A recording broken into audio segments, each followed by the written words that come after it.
Olá, tudo bom com vocês? Estamos aqui para mais uma aula de História para o 8º ano. Dando continuidade à aula anterior, vamos continuar aqui com a exploração de ouro e diamante. Perfeito? Vamos lá. A coroa portuguesa criou pesados tributos sobre o ouro extraído nas minas. Os escravos na mineração. Inicialmente, o trabalho das minas era realizado pelos próprios descobridores, embora vários deles possuíssem escravos indígenas.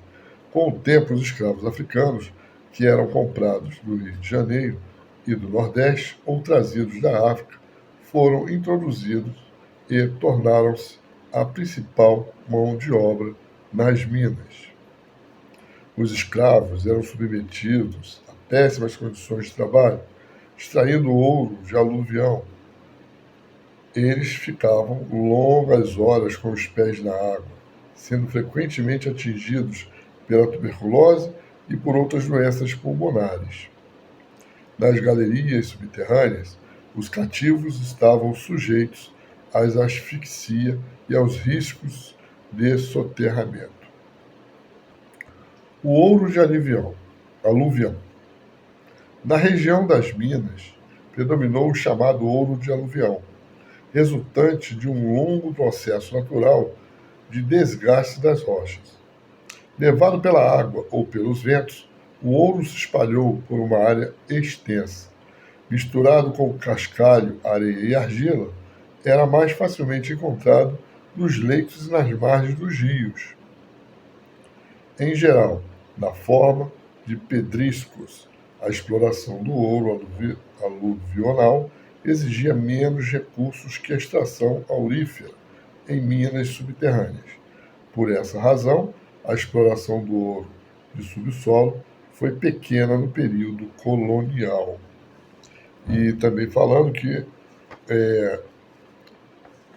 existe uma diferença, né, no período de escravidão entre os indígenas e os negros trazidos da África.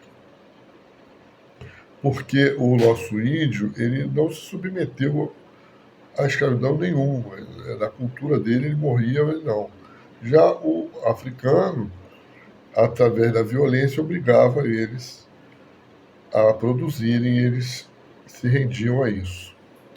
Tá? O controle sobre o ouro. A descoberta de cada lavra tinha de ser comunicado ao governo e precisava de autorização especial para ser explorada. Depois de registrada, a mina era dividida em lotes, conhecido como datas. Tá? O descobridor podia escolher as 2 primeiras datas, enquanto a seguinte ficava para a coroa. As demais eram repartidas entre todos os pretendentes, recebendo as maiores datas aqueles que possuíssem mais escravos. Por volta da década de 1760, na decadência da atividade mineradora, as faiscações, são pequenas lavras de ouro, tornaram-se comuns. O número de pessoas que nelas trabalhavam era reduzido, muitas vezes um único escravo ou um garimpeiro. Esse garimpo permitiu que diversos escravos juntassem dinheiro para comprar sua alforria. Nós temos aqui uma ilustração representando a drenagem do leito de rio por aqueduto para a coleta de ouro e diamantes, certo? Vou mostrar aqui para vocês, é uma ilustração, pequena ilustração. Já dá para vocês verem direitinho, dá, né? Perfeito? A criação de impostos. A coroa portuguesa impôs normas rígidas para a exploração aurífera e criou impostos sobre o ouro que era extraído na região. Para garantir a eficácia dessas medidas, montou-se uma estrutura administrativa até então inexistente na região mineradora. O principal imposto sobre a extração de ouro era o quinto, que garantia à coroa 20% de todo o metal encontrado pelos mineradores. No entanto, era muito difícil controlar a cobrança, já que muitos mineradores contrabandeavam o ouro. O governo luso procurou reprimir o tráfico implantando as casas de fundição, criadas entre 1717 e 1719, onde as autoridades recolhiam o quinto e transformavam o ouro em barras, gravadas com o selo real. Assim, o precioso metal que antes circulava em pó ou em pepitas só podia circular em barras.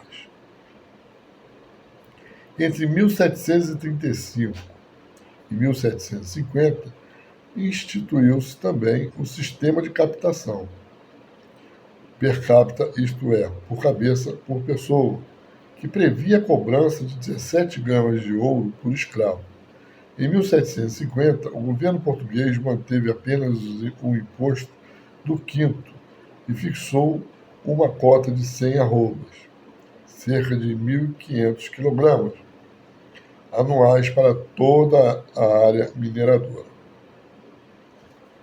Para pressionar os mineiros a cumprir a exigência, a coroa instituiu a derrama, ou seja, a cobrança dos impostos atrasados. Ela estabelecia que a população completasse a cota de ouro com seus próprios recursos, caso a meta não fosse atingida. Aqui tem uma tabelinha da produção aurífera na América Portuguesa, tá? Tem o período e a produção em quilograma. Aqui está se iniciando em 1700 a 1710, 1711 a 20, assim, 10 anos, tá? Aqui vou mostrar para vocês a tabelinha, tá bom?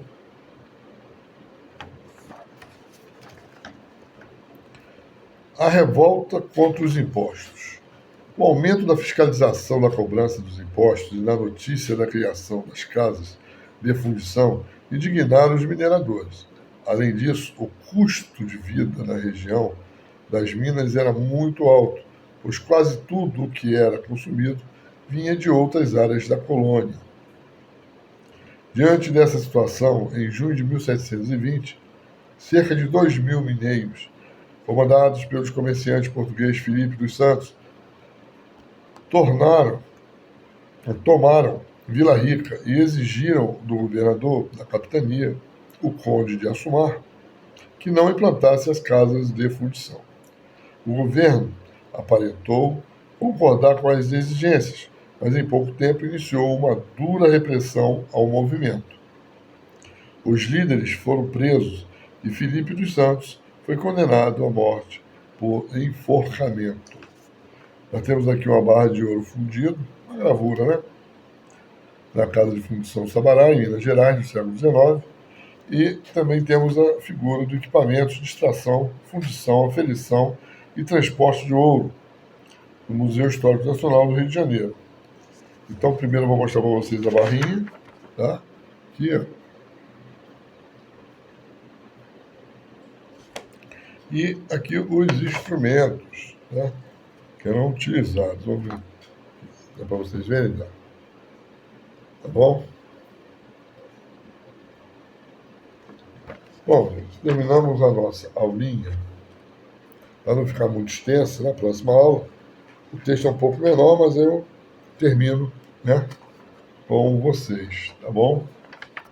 Dê o seu joinha, compartilhe o vídeo, tá? Isso ajuda a melhorar o nosso canal, melhorar o nosso trabalho, melhorar o nosso conteúdo. E a divulgar também, tá bom? Então, até a próxima aula.